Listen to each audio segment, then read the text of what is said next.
எல்லாருக்கும் வணக்கம். இன்னைக்கு நாம என்ன பார்க்க போறோம் அப்படின்னா, கொஞ்சம் ஹாஸ்பிட்டல் வரைக்கும் தான் போயிட்டு வரப்போறோம். ஓகே. ஒரு ஹாஸ்பிட்டல் விசிட் பண்ணிட்டு, அங்க நாம ஆஸ் அ பேஷண்ட்டா என்னென்ன கேள்வி கேட்போம்?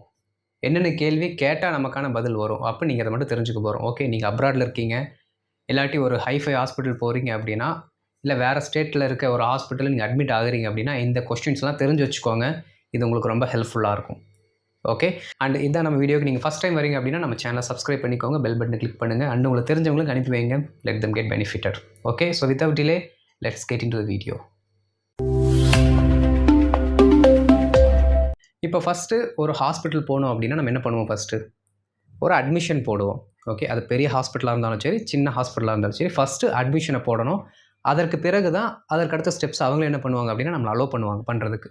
சரிங்களா? இப்போ பாருங்கள், ஒரு நார்மலாக ஒரு பெரிய ஹாஸ்பிட்டல் போகிறீங்க அப்படின்னா அங்கே அட்மிஷன் போடுறதுக்கு நீங்கள் கேட்க வேண்டிய கேள்விகள் பாருங்கள். What documents do I need to complete the admission process? Okay. What documents do I need to complete the admission process? Okay. இதில் இங்கிருந்து பாருங்கள், இந்த டூக்கு அடுத்து இருந்து பாருங்கள், I need to complete the admission process. நான் அட்மிஷன் ப்ராசஸை கம்ப்ளீட் பண்ணணும் அப்படின்னு நம்ம சொல்கிறோம். I need to complete the admission process. Do I need to complete admission process? நான் அட்மிஷன் ப்ராசஸை கம்ப்ளீட் பண்ண வேண்டுமா அப்படிங்கிற கேள்வியாக வருது. ஓகே. அப்போ வாட் டாக்குமெண்ட்ஸ் அப்படிங்கிற கேள்வி முன்னாடி போடுறதுனால அப்படியே ஒரு பெரிய சூப்பர் கேள்வியாக மாறிடுச்சு. What documents do I need to complete the admission process? என்னென்ன ஆவணங்கள் நான் இந்த அட்மிஷன் ப்ராசஸை கம்ப்ளீட் பண்ணுவதற்கு தேவைப்படுகிறது? ஓகே. என்னென்ன ஆவணங்கள்? What documents do I need to complete the admission process? Sister, நம்ம நர்ஸ் என்னன்னு சொல்லுவோம்? சிஸ்டர் தான் சொல்லுவோம். Sister, what documents do I need to complete the admission process? What documents do I need to complete the admission process? சொல்லி பாருங்க. Okay.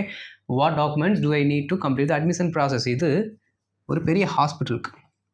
Okay. இல்லை நம்ம ஒரு சின்ன ஹாஸ்பிட்டல் போகிறோம், இல்லை ஒரு கிளினிக் போகிறோம் அப்படின்னா நம்ம பண்ண வேண்டியது இதுதான். ஓகே. இங்கே பாருங்க, ஒரு 3 கேள்வி இருக்குது. இதை தான் நம்ம மேக்ஸிமம் கேட்போம். சரிங்களா? என்னென்னு பார்க்கலாமா? இப்போ நம்ம ஒரு ஹாஸ்பிட்டலுக்குள்ளே போவோம். ஹாஸ்பிட்டலுக்குள்ளே போனதுமே அங்கே இருப்பாங்க, ரிசப்ஷனில் யாராச்சும் இருப்பாங்க, இல்லாட்டி நர்சஸ் இருப்பாங்க. ஓகே. அவங்ககிட்ட நம்ம என்ன சொல்லுவோம் அப்படின்னா, ஐ ஃபீல் சிக், எனக்கு உடம்பு சரியில்லைங்க. ஐ ஃபீல் சிக், எனக்கு உடம்பு சரியில்லை. Can I get a token for my appointment?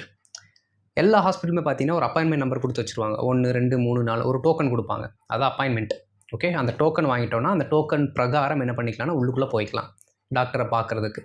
Okay. So அதுக்கு நம்ம கேட்குறோம், can I get a token for my appointment? என்னோட அப்பாயின்மெண்ட்டுக்கான டோக்கனை நான் வாங்கிக்கலாமா? Okay. Can I get a token for my appointment? Can I get a token for my appointment? Right. அடுத்து, when will the doctor arrive? Doctor எப்போ வருவாருங்க? எப்போங்க doctor வருவார்? When will the doctor arrive? When will the doctor arrive? இந்த கேள்வி எப்போவுமே கேட்போம் நம்ம. Okay. When will the doctor arrive? Or else how long should we wait for the doctor? How long should we wait for the doctor? நாங்கள் டாக்டருக்காக எத்தனை நேரம் காத்திருக்கணும்? ரெண்டுமே ஒரே மீனிங் தான். சென்ஸ் தான் நமக்கு முக்கியம். சரிங்களா? How long should I wait to consult the doctor? ரெண்டாவது பாருங்கள், இதே கேள்வி நீங்கள் இப்படியும் கேட்கலாம். Okay. How long should I wait to consult the doctor? Doctor எப்போங்க வருவார் அப்படின்னு நம்ம கேட்குறோம். இல்லாட்டி டாக்டரை நாங்கள் கன்சல்ட் பண்ணுறதுக்கு எவ்வளோ நேரம் வெயிட் பண்ணணும்? Okay. Both are giving the same sense and meaning. ரெண்டுமே ஒரே சென்ஸை தான் தருது, ஒரே பொருளை தான் தருகிறது. நீங்கள் ரெண்டில் எது வேணாலும் கேட்கலாம். Okay. How long should I wait to consult the doctor? Right. So இந்த 3 கேள்வியில் தான் நம்ம என்ன பண்ணுவோம் அப்படின்னா ஒரு சின்ன ஹாஸ்பிட்டலாக இருக்கட்டும், இல்லாட்டி ஒரு கிளினிக்காக இருக்கட்டும் நம்ம கேட்போம். ஓகே. ஸோ அடுத்து வாங்க, what are the visiting hours? இந்த ஹாஸ்பிட்டலில் வந்து நான் அட்மிட் ஆகிறேன், என்னைய எந்தெந்த நேரங்களில் மற்றவர்கள் பார்க்க வரலாம்? Visiting hours. இப்போ நீங்கள் இந்த கவர்மெண்ட் ஹாஸ்பிட்டல்லாம் போனீங்க அப்படின்னா அவங்களும் பார்த்தீங்கன்னா விசிட்டிங் ஹவர்ஸ் வச்சுருப்பாங்க. இந்த விசிட்டிங் ஹவர்ஸில் தான் விசிட்டர்ஸ் வந்து பார்க்கணும், மற்ற டைமில் பார்க்கக்கூடாது அப்படின்ட்டு. ஓகே. அப்போ நம்ம முன்னாடியே கேட்டு தெரிஞ்சு வச்சுக்கிறோம், what are the visiting hours?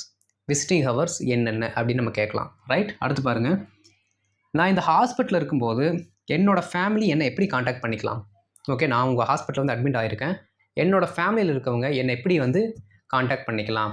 இது ஹாஸ்பிட்டல் மட்டும் கிடையாதுங்க. நீங்கள் இந்த ஹாஸ்பிட்டலுக்கு பதிலாக ஹாஸ்டல்னு போடலாம், லாட்ஜுன்னு போடலாம், ஹோட்டல்னு போடலாம். எப்படி போட்டாலும் உங்களுக்கு இந்த வார்த்தைக்கு தகுந்தால் போல் மீனிங் மாறிடும். ஓகே. ஸ்கூல்னு போட்டுக்கலாம், என்ன வேணாலும். ஓகே. சரி பாருங்கள், how can my family contact me while I am in the hospital? Okay. I am in the hospital, நான் ஹாஸ்பிட்டலில் இருக்கிறேன். While I am in the hospital, நான் ஹாஸ்பிட்டல் இருக்கும் பொழுது. Okay. While I am in the hospital, நான் hospital இருக்கும் பொழுது. How can my family contact me? How can my family contact me? என்னுடைய ஃபேமிலி எப்படி என்னை காண்டாக்ட் பண்ண முடியும்? ஓகே, எப்படி கான்டாக்ட் பண்ணலாம், ரெண்டுமே மீனிங் கரெக்டு தான். ஓகே, நான் இந்த ஹாஸ்பிட்டல் இருக்கும்போது என்னோடய ஃபேமிலி எப்படி என்ன கான்டாக்ட் பண்ணலாம் சொல்லுங்கள். நான் இந்த ஹாஸ்டல் இருக்கும் பொழுது, ஓகே, அதை சேர்த்தே படிப்போம். How can my family contact me while I am in the hostel, while I am in the hostel, while I am in the park. Okay, how can my family contact me while I am in the hospital. நான் இந்த hospital இருக்கும் பொழுது என் family என்னை எப்படி contact பண்ணுறதுங்க அப்படின்னு நம்ம கேட்குறோம். ஓகே, அந்த கடைசி வார்த்தையை மாற்றினீங்கன்னா அதுக்கேற்ற மாதிரி மாறிடும். Right. What items am I allowed to bring with me. பிரிங்னு என்ன அர்த்தம்? கொண்டு வருதல். ஓகே, பிரிங்னு என்ன அர்த்தம்? கொண்டு வருதல். பிரிங்கு வேறு, பை வேறு. சரிங்களா, பிரிங்கு வேறு, பை வேறு. நிறைய பேர் பார்த்தீங்கன்னா இதில் கன்ஃபியூஸ் பண்ணுவாங்க. பிரிங்குக்கும் பைக்கும் இன்டர்சேஞ்சாக யூஸ் பண்ணுவாங்க, கன்ஃபியூஸ் ஆகிட்டு. ஓகே, பிரிங்கு வேறு, பை வேறு. சரி பாருங்கள், what items am I allowed to bring with me. நான் ஹாஸ்பிட்டலுக்குள்ளே வரும்பொழுது என்னென்ன ஐட்டம்ஸை நான் கொண்டு வருவதற்கு அனுமதிக்கப்படுகிறேன். ஓகே, என்னென்ன பொருளை நான் கொண்டு வரலாங்க, நான் வரேன், என்னென்ன பொருளை என் கூட நான் கொண்டு வந்துக்கலாம், நீங்கள் எதெல்லாம் அலோவ் பண்ணுறீங்க அப்படின்னு நம்ம கேட்போம்ல, அதுக்கு இந்த கேள்வி. What items am I allowed to bring with me. What items am I allowed to bring with me. Okay, இந்த கேள்விகளெல்லாம் நீங்கள் எப்போ கேட்கணும் அப்படின்னா during admission. Okay, hospital admit ஆகும் பொழுது இந்த கேள்வியெல்லாம் கேட்கணும். இந்த 3 கேள்விகள் மட்டும் பார்த்தீங்க அப்படின்னா சின்ன ஹாஸ்பிட்டலாக இருக்கும், ஒரு கிளினிக்காக இருக்கட்டும், அங்கே நீங்கள் கேட்டுக்கலாம். ஓகே ஓகே, அட்மிஷன் போட்டாச்சு. அட்மிஷன் போட்டதுக்கப்புறம் நம்ம என்ன பண்ணுவோம் அப்படின்னா ஒவ்வொரு லெவலுக்கு போக போக ஒவ்வொரு கேள்வி நம்ம கேட்க வேண்டியது வரும். சரிங்களா, ஃபஸ்ட்டு பார்த்தீங்கன்னா regarding medical care. Okay, regarding medical care. இப்போ நம்ம ட்ரீட்மெண்ட்டுக்கு நம்மளை அனுமதிச்சிட்டாங்க. அந்த ட்ரீட்மெண்ட் எப்படி இருக்கும்? ஓகே, அந்த ட்ரீட்மெண்ட்டால் நமக்கு என்ன பாதிப்பு இருக்கும், என்ன சைடு எஃபெக்ட்ஸ் இருக்கும், என்ன நன்மைகள் இருக்கும் அப்படிங்கிறத நம்ம கேட்டு தெரிஞ்சுக்குவோம். ஓகே, அதற்கான கேள்விகள் ஒரு 4 கேள்வி தான். இதை மட்டும் ரிப்பீட்டடாக தெரிஞ்சு வச்சுக்கிட்டு எல்லா இடத்துலையும் நீங்கள் கேட்கலாம், நோ இஷ்யூஸ். பாருங்கள், what treatment options are available for my condition. What treatment options are available for my condition. என்னுடைய இந்த கண்டிஷன் இருக்குது இல்லைங்க, என்னோட இந்த நிலைமை, என்னோட வியாதி இருக்கிற இந்த நிலைமைக்கு என்ன ட்ரீட்மெண்ட்டு அவைலபிளாக இருக்குது, என்ன ட்ரீட்மெண்ட் உங்கள்கிட்ட அவைலபிளாக இருக்குது, அதுதான் நம்ம கேட்போம். சரிங்களா, what treatment options are available for my condition. What treatment options are available for my condition. சொல்லி பாருங்கள். இப்போ நான் படிக்கிறல 3 டைம் 4 டைம் படிக்கிறல, அப்போ என் கூட சேர்ந்து வாசிங்க. புரியுதா? சரி, அடுத்து பாருங்கள். What are the potential risk and benefits of the treatment. What are the potential risk and benefits of the treatment. இந்த சிகிச்சையில் அதிகமான ரிஸ்க் என்ன இருக்குது அண்டு இதனால் நன்மைகள் என்ன இருக்குது. ஓகே, இந்த ட்ரீட்மெண்ட்டினுடைய இந்த சிகிச்சையினுடைய மிக அதிகமாக இந்த இல்லாட்டி மிக அந்த பொட்டென்ஷியல்னால் ரொம்ப வீரியமிக்க ரிஸ்க் எது. ஓகே, அண்டு இதனால் வரக்கூடிய நன்மை என்ன, அதாவது அட்வான்டேஜ் அண்ட் டிஸ்அட்வான்டேஜ் நம்ம கேட்போம்ல, அது மாதிரி கேட்குறது இந்த பொட்டென்ஷியல் ரிஸ்க்கும் பெனிஃபிட்ஸும் கேட்குறோம். ஓகே, இது நெகட்டிவ், அது பாசிட்டிவ். ஓகே, அந்த மீனிங்கில் வருது. ரைட்டுங்களா. What are the potential risk and benefits of the treatment. What are the potential risk and benefits of the treatment. Okay, சொல்லி பாருங்கள். நான் சொல்லும்போது அப்படியே கூட சேர்ந்து சொல்லுங்கள். மறுபடியும் சொல்லுங்கள் பார்க்கலாம். What are the potential risk and benefits of the treatment. Good. Third பாருங்கள். அதாவது தேர்ட் கொஸ்டின் என்ன அப்படின்னா, என்னுடைய இந்த சிகிச்சை இருக்கு இல்லைங்க, இதிலிருந்து நான் குணமாவதற்கு அது எவ்வளோ நாள் எடுத்துக்கொள்ளும். ஓகே, எவ்வளோ நாள் நான் வெயிட் பண்ணணும், இல்லை எவ்வளோ காலம் அது எடுத்துக்கொள்ளும் அப்படிங்கிறத நம்ம கேட்போம். அதுக்கு என்ன கேள்வி கேட்போம் அப்படின்னா, how long will my treatment recovery take. How long will my treatment recovery take. How long will my treatment recovery take. அப்படி என் கூட சேர்ந்து படிங்க. How long will my treatment recovery take. How long will my treatment recovery take. Okay, எனக்கு குணமாவதற்கு எவ்வளோ நாட்கள் ஆகும். Okay, அடுத்து பாருங்கள். How long will the pain last in my body. How long will the pain last in my body. என் கூட சேர்ந்து சொல்லுங்கள் ஒரு time. Okay, how long will the pain last in my body. எவ்வளோ நாள் இந்த வலி என்னோட உடம்புல இருக்கும். ஓகே, இன்கேஸ் நம்ம கால் அடிபட்டிருக்கு, கையில் அடிபட்டிருக்கு, நம்ம ஹாஸ்பிட்டல் போவோம், அந்த வலி எவ்வளோ நேரம் இருக்கும் அப்படிங்கிறத நம்ம கேட்பதற்கும் இதை யூஸ் பண்ணலாம். ஐயோ, how long will the pain last in my body. Please tell me doctor, how long will the pain last in my body. எவ்வளோ நேரம் என்னோட உடம்புல இந்த வலி இருக்கும், தாங்க முடியல அப்படின்னு நம்ம சொல்லுவோம்ல, அதுக்கு இந்த கேள்வி நம்ம கேட்போம். சரிங்களா, அடுத்து பாருங்கள். About medications. மெடிசன் நம்ம இது வரைக்கும் படிச்சிருப்போம். மெடிசன்ஸ் கொடுங்க, எனக்கு அந்த மெடிசன் வேணும், இந்த மெடிசன் வேணும் அப்படின்னு நம்ம சொல்லுவோம். மெடிகேஷன்ஸ் இது தான் எல்லா இடத்துலையும் நிறைய பேர் யூஸ் பண்ணுறாங்க, யூஸ் பண்ணணும் நீங்களும். சரிங்களா, மெடிகேஷன்ஸ் அப்படின்னா மருந்தும் அதை உட்கொள்ளும் முறையும் ரெண்டுத்தையுமே சேர்த்தது. ஓகே, மெடிசன் அப்படின்னா வெறும் மாத்திரை மட்டும்தான். இந்த மெடிகேஷன்ஸ் அப்படின்னா மாத்திரையும் உள்ளடக்கிறோம், அதை உட்கொள்ளும் முறையும் உள்ளடக்கிறோம். புரியுதுங்களா? சரி பாருங்கள்.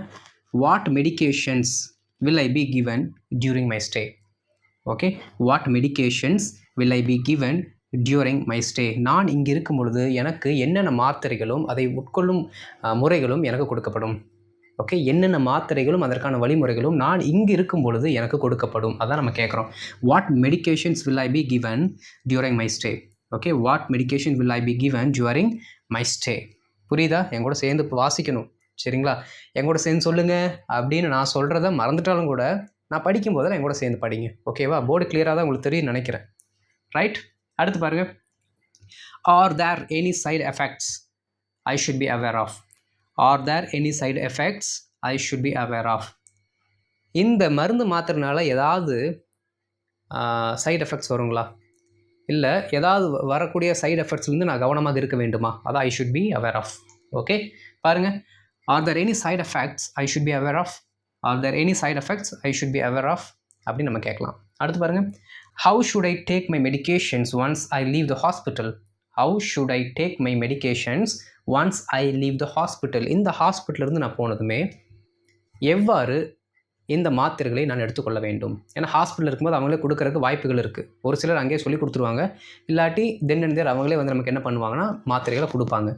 ஆனால் மாத்திரையை நம்ம அங்கே இருக்கும்போது சாப்பிட்றது ஓகே, பட் ஹாஸ்பிட்டலேருந்து வெளியில் வந்துட்டோம் அப்படின்னா நமக்கு ஒரு கரெக்டான வழிகாட்டுதல் இருக்கணும். சரியான வழிகாட்டுதல் இருந்தால் தான் அது என்ன மாத்திரை அதை எப்போ எடுத்துக்கொள்ளணும் அப்படிங்கிறது நமக்கே தெரியும். ஓகே, அதற்கான கேள்வி நம்ம கேட்குறோம். How should I take my medications once I leave the hospital? How should I take my medications once I leave the hospital? Okay, ஒரு டைம் 2 டைம் எங்கூட சேர்ந்து சொல்லுங்கள். அதுக்கப்புறம் கண்ணை மூடிட்டு அப்படியே நான் சொல்லும்போது எங்கூட சேர்ந்து சொல்லி பாருங்கள். ஓகேவா? அடுத்து பாருங்கள். டெஸ்ட் அண்ட் ப்ரொசீஜர்ஸ் ரொம்ப ரொம்ப முக்கியம். ஏன்னா ஒரு சில ஹாஸ்பிட்டல் என்ன பண்ணுவாங்க அப்படின்னா நம்மளை டெஸ்ட்டு அந்த ப்ரொசீஜர் பண்ணுங்கள், இந்த ப்ரொசீஜர் பண்ணுங்கள் அப்படின்னு நம்மளை சொல்லுவாங்க. புரியுதுங்களா? அப்போது அங்கே நம்ம கேட்க வேண்டிய கேள்விகள். Why is this test or procedure necessary? Why is this test or procedure necessary? இந்த டெஸ்ட் இந்த ப்ரொசீஜரு எதுக்குங்க முக்கியம்? எதுக்குங்க இது? ஏங்க அப்போ நம்ம கேட்போம்ல, அதான். Why is this test or procedure necessary? Why is this test or procedure necessary? Okay, அடுத்து பாருங்கள். How should I prepare for it? In case உங்களை வந்து ஒரு டெஸ்ட் எடுக்க சொல்லிட்டாங்க அப்படின்னா அந்த டெஸ்ட்டுக்கு நான் எப்படி தயாராகுது? How should I prepare for test? How should I prepare for it? How should I prepare for it? Okay, third question. Are there any risk involved? இந்த டெஸ்ட் எடுக்கிறது சொன்னீங்களே, ஏதாவது பெரிய டியூப் ஏதாவது வாய்க்குள்ளே விட்டு ஏதாவது என்ன டெஸ்ட் பண்ணுவீங்களா? அப்படி டெஸ்ட் பண்ணும்போது எனக்கு ஏதாவது வலி எடுக்குமா? ஓகே, அதான் கேட்குறோம். Are there any risk involved? Are there any risks involved? Okay, fourth question. How and when will I get the results? How எப்படி and when will I get the results? எப்படி எப்போ நான் வந்து ரிசல்ட்ஸை பெற்றுக்கொள்ளலாம் இல்லாட்டி பெறுவேன்? ஓகே, எப்போங்க எனக்கு ரிசல்ட் கிடைக்கும் அப்போ நம்ம கேட்போம்ல, அதுக்கு தான். How and when will I get the results? Okay, how அப்படின்னா எப்படி, ஆன்லைனில் சென்ட் பண்ணிடுவீங்களா இல்லை கொரியரில் அனுப்புவீங்களா? புரியுதுங்களா? அப்படி கேட்குறதுக்கு தான். How and when will I get the results? Okay, how and when will I get the results? புரியுதா? ஓகே, ஸோ இப்போது அந்த மெடிக்கல் கேராக இருக்கட்டும், மாத்திரைகளை உட்கொள்ளும் முறையாக இருக்கட்டும், அடுத்து டெஸ்ட் எடுக்க வேண்டியதாக இருக்கட்டும், இந்த கேள்விகளெல்லாம் நீங்கள் தெரிஞ்சு வச்சுக்கிட்டீங்க அப்படின்னா கொஞ்சம் ஈஸியாக அவங்ககிட்ட என்ன பண்ணலாம்னா அப்ரோச் பண்ணிக்கலாம். ஏன்னா இதற்கு மேலே வந்து அவங்ககிட்ட கேட்குறதுக்கோ அவங்ககிட்ட பேசுகிறதுக்கோ ஒன்றும் இல்லை. அவங்க நம்ம சொந்தக்காரங்களும் கிடையாது. இதுவே மோர் தென் எனஃப். ஓகே, இன்னும் ஒரு 2 இருக்குது, அதை பார்ப்போம். அடுத்து பார்த்தீங்க அப்படின்னா பணம் எப்படி கட்டுறது, அந்த பணம் கட்டுறதுக்கு ஏதாவது இன்சூரன்ஸு ஏதாவது பேமெண்ட் பிளான் இருக்கா, அடுத்து டிஸ்சார்ஜ் ஆனதுக்கப்புறம் நம்ம என்னென்ன பண்ணணும், இதெல்லாமே நம்ம கேட்போம். அப்படி கேட்பதற்கு என்னென்ன சென்டென்ஸ் கொஸ்டின்ஸை கேட்கலாம் அப்படிங்கிறத பார்ப்போம். சரிங்களா? First payment. ஓகே, எந்த இடத்துல நான் மெடிசனை வாங்குறது? ஓகே, ஹாஸ்பிட்டலே எந்த இடத்துல வாங்கலாம், இல்லாட்டி ஹாஸ்பிட்டலுக்கு வெளியில் ப்ரைவேட்டாக இருக்க ஒரு ஃபார்மசியாக இருக்கட்டும், எந்த இடத்துல நம்ம வாங்கலாம் அப்படின்னு நம்ம கேட்டோம் அப்படின்னா அவங்க ஒரு சில வழிமுறைகள் சொல்லுவாங்க. அதை கேட்பதற்கு இந்த கொஸ்டினை யூஸ் பண்ணலாம். Where can I get the medications? Where can I get the medications? Okay, எங்கூட சேர்ந்து சொல்லுங்கள். Where can I get the medications? Madam, where can I get the medications? Madam, sir, where can I get the medications? Okay, அடுத்து where should I pay or clear the bills or clear my bills? Okay, where should I pay or clear my bills. எங்கே போயிங்க என்னோட பில்லெல்லாம் clear பண்ணணும்? சும்மாவாவது, even though you know the exact place, you just ask them. உங்களுக்கு அந்த இடம் எங்கே இருக்குன்னு தெரிஞ்சாலும் கூட சும்மாவாவது இந்த கொஸ்டினை ப்ராக்டிஸ் பண்ணுறதுக்காவது கேளுங்க. யாராச்சும் ஒருத்தர் கேட்டிங்கன்னா அவங்க என்ன பண்ணுவாங்க, உங்களை டைரக்ட் பண்ணுவாங்க. Right. Where should I pay or clear my bills? Where should I pay or clear my bills? ஏதாவது ஒன்று கூட சொன்னாலே போதும். Where should I pay my bills, where should I clear my bills, both are correct. அடுத்து பாருங்கள், இதுதான் நிறைய பேர் கேட்போம், ஏதாவது இன்சூரன்ஸ் பிளான்ஸில் என்னோட ட்ரீட்மெண்ட்டு கவர் ஆகுங்களா? ஏன்னா இப்போ இருக்கிற முக்கால்வாசி ஹாஸ்பிட்டல்ஸில் பார்த்தீங்க, முக்கால்வாசியில் எல்லா ஹாஸ்பிட்டல்ஸ்லையுமே பார்த்தீங்க அப்படின்னா இந்த கலைஞரோட காப்பீட்டு திட்டம் இருக்கும். ஓகே, அந்த காப்பீட்டு திட்டம் நம்மளோட ட்ரீட்மெண்ட்டுக்கு கவர் ஆகுதா இல்லையா அப்படிங்கிறத கேட்பதற்காக இந்த கேள்வி நீங்கள் வச்சுக்கோங்க. Okay, is my treatment covered by any insurance plans? Any insurance plans, நீங்கள் கூட ஏதாவது இன்சூரன்ஸ் எடுத்து வச்சுருக்கலாம், அந்த இன்சூரன்ஸ் பிளானாக கூட இருக்கலாம், நீங்கள் அதையும் கேளுங்க. Okay, is my treatment covered by any insurance plans such as the Chief Minister's Comprehensive Health Insurance Scheme. Chief Minister's Comprehensive Health Insurance Scheme. Okay, or else the Chief Minister's Insurance Scheme. அப்படி கூட சிம்பிளாக கேட்டுருங்க. Okay, இவ்வளோ பெருசு சொல்ல தெரில அப்படின்னா the Chief Minister's Scheme அப்படின்னு கூட கேளுங்க, அவங்க புரிஞ்சுக்குவாங்க. ஓகே, இல்லாட்டி காப்பீடு திட்டம் கூட சொல்லிக்கோங்க, ஒன்றும் தப்பு கிடையாது. ஆனால் இது மட்டும் நீங்கள் மறந்துட வேண்டாம். Okay, is my treatment covered by any insurance plan such as காப்பீடு திட்டம் கேளுங்க, தப்பு இல்லை.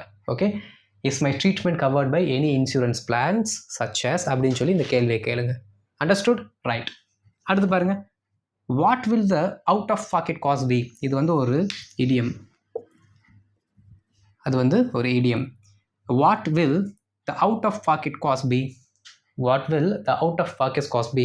அதாவதுங்க, இந்த இன்சூரன்ஸ் எல்லாமே பார்த்தீங்கன்னா ஒரு சில அமௌண்ட்டை தான் கவர் பண்ணும். அந்த கவர் பண்ணது போக இருக்கிற மீதி தொகையை வந்து நாம் செலுத்தணும்ல, அந்த மீதி தொகை தான் இது குறிப்பிடுது. Okay, the out of pocket cost, இன்சூரன்ஸால் கவர் பண்ணப்படாத தொகை, அந்த தொகை எவ்வளவு நான் கொடுக்கணுங்க அப்படின்னு நம்ம கேட்போம்ல, அதுக்கு இந்த சென்டென்ஸ் நீங்கள் யூஸ் பண்ணலாம். What will the out of pocket cost be? What will the out of pocket cost be? Okay, அடுத்து பாருங்கள், போஸ்ட் டிஸ்சார்ஜ் கேர். இப்போ வந்து என்ன பண்ணுறீங்கன்னா, உங்களை வந்து டிஸ்சார்ஜ் பண்ண போகிறாங்க. டிஸ்சார்ஜ் ஆனதுக்கப்புறம் நீங்கள் என்னென்ன பண்ண வேண்டும் அப்படிங்கிறத முன்னாடி கேட்குறீங்க. ஓகே, ஏன்னா டிஸ்சார்ஜ் ஆகி போயிட்டீங்கன்னா அங்கிருந்து கேட்க முடியாது. ஸோ டிஸ்சார்ஜ் பண்ண போகிறாங்க, அந்த டைம் நீங்கள் கேட்க போகிறீங்க. Okay, so post discharge care. What symptoms R side effect should I watch for? என் கூட சேர்ந்து படிங்க. What symptoms R side effects should I watch for? What symptoms R side effects should I watch for? ஏதாவது அறிகுறி இல்லாட்டி ஏதாவது side effects எந்த மாதிரி வந்துச்சு அப்படின்னா நான் இமீடியட்டாக உங்களை காண்டாக்ட் பண்ணணும். எதற்காக நான் காத்திருக்க வேண்டும்? ஷுட் ஐ வாட்ச் ஃபார், எதற்காக கவனமாக இருக்க வேண்டும்? ஓகே, ஸோ எந்த மாதிரியான சைடு எஃபெக்ட்ஸ்க்கு, எந்த மாதிரியான அறிகுறிகளுக்கு நான் வந்து கவனமாக இருக்கணும்? ஏன்னா அந்த மாதிரி வந்துச்சுன்னா இமீடியட்டாக காண்டாக்ட் பண்ணலாம்ல, அதுக்காக. Okay, so what symptoms R side effects should I watch for? Right. அடுத்து பாருங்கள், இன்கேஸ் அந்த மாதிரி எதாவது வந்துச்சு அப்படின்னா who should I contact if I have a questions or complications? ஏதாவது சிம்டம்ஸ் இல்லாட்டி சைடு எஃபெக்ட்ஸ் வந்துருச்சு, ஏதாவது பிரச்சனைகள் காம்ப்ளிகேஷன்ஸ் வந்துருச்சு, இல்லாட்டி எனக்கு ஏதாவது ஒரு கேள்வி இருக்குது அப்படின்னா யாரை காண்டாக்ட் பண்ணுறது? அதான் அந்த கேள்வி. Who should I contact if I have a questions or complications? Who should I contact if I have questions or complications? Right. அடுத்து பாருங்கள், when should I come back for a follow up visit? அதாவது ஒரு certain பீரியடில் வந்து பார்க்க சொல்லுவாங்க, 2 weeks once இல்லாட்டி 3 weeks once, weekly once அப்படி வந்து பார்க்க சொல்லுவாங்கள்ல, அந்த பீரியடை வந்து தெரிஞ்சுக்கிறதுக்கு நீங்கள் இந்த கேள்வி கேட்கலாம். When should I come back for a follow up visit? Okay, when should I come back for a follow up visit? When should I come back for a follow up visit? Okay, அடுத்து பாருங்கள், how can I prevent this condition from recurring? இந்த வார்த்தை தெரிஞ்சு வச்சுக்கோங்க. Recurring அப்படின்னா மீண்டும் மீண்டும் நிகழ்தல். Recurring ஒரே டைம் நிகழ்கிறது அக்கர்னு சொல்லுவாங்க. இது ஒரு டைம் நிகழ்தல். ரெக்கர் அப்படின்னா மீண்டும் மீண்டும் நிகழ்தல். ஓகே, ரெக்கர் அப்படின்னா மீண்டும் மீண்டும் நிகழ்தல். அப்போது இந்த ஒரு காம்ப்ளிகேஷனோ இல்லை ஒரு சைடு எஃபெக்டோ இல்லை ஒரு வலியோ திரும்ப திரும்ப நிகழாமல் இருப்பதற்கு நான் என்ன செய்ய வேண்டும், அதை எப்படி தடுக்க வேண்டும், அதான் கேட்குறேன். இது திரும்ப திரும்ப நடக்காமல் இருக்கிறதுக்கு என்னங்க பண்ணுறது? இதுதான் நம்ம சிம்பிளாக கேட்குற கேள்வி. இது திரும்ப திரும்ப அந்த வலி திரும்ப திரும்ப வராமல் இருக்கிறதுக்கு நான் என்ன பண்ணுறது? அதுக்கு தான் இந்த கேள்வி. How can I prevent this condition from recurring? How can I prevent this condition from recurring? Okay, எங்கூட சேர்ந்து கடைசி ஒரு டைம் படிங்க. How can I prevent this condition from recurring? புரிஞ்சுதுங்களா? ஸோ இந்த கேள்விகளெல்லாம் நீங்கள் தெரிந்து கொண்டால் ஹாஸ்பிட்டல் மட்டும் கிடையாது, நீங்கள் ஒரு சில வார்த்தைகளை மாற்றுவதன் மூலமாக எந்த இடத்திற்கு சென்றாலும் என்ன பண்ணிக்கலாம்னா நீங்கள் கேள்விகளை கேட்கலாம். ஏன்னா ஒரு செட் ஆஃப் கொஸ்டின்ஸ் தான் இருக்குது, ஒரு சில தொகுப்புகள் தான் இருக்குது. அந்த தொகுப்புகளுக்கு மட்டும் உங்களை நீங்கள் பழக்கப்படுத்திக்கிட்டிங்கன்னா எந்த இடத்துக்கும் தேவையான கேள்விகளை உங்களால் கேட்க இயலும். ரொம்ப சிம்பிள். எல்லா இடத்துக்கும் தேவையான கொஸ்டின்ஸ் எல்லாம் தெரிஞ்சு வச்சுருப்பாங்களான்னா கிடையாது. இந்த மாதிரி ஒரு சில பேட்டர்ன்ஸை மட்டும் தெரிஞ்சு வச்சுருப்பாங்க. எல்லா இன்சிடெண்ட்டுக்கு ஏற்ற மாதிரி ஒரு சில பேட்டர்ன்ஸ் தெரிஞ்சு வச்சுருப்பாங்க. அந்த பேட்டர்ன்ஸை மாற்றி அவங்களுக்கு ஏற்ற மாதிரி ஆல்டர் பண்ணி கொஸ்டின்ஸ் கேட்டுப்பாங்க. ரொம்ப சிம்பிள்.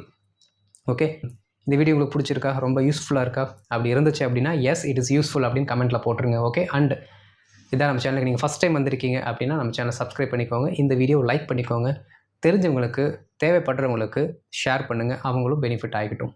ஓகே, ஸோ அடுத்த வீடியோவில் பார்க்குறேன். தேங்க்யூ.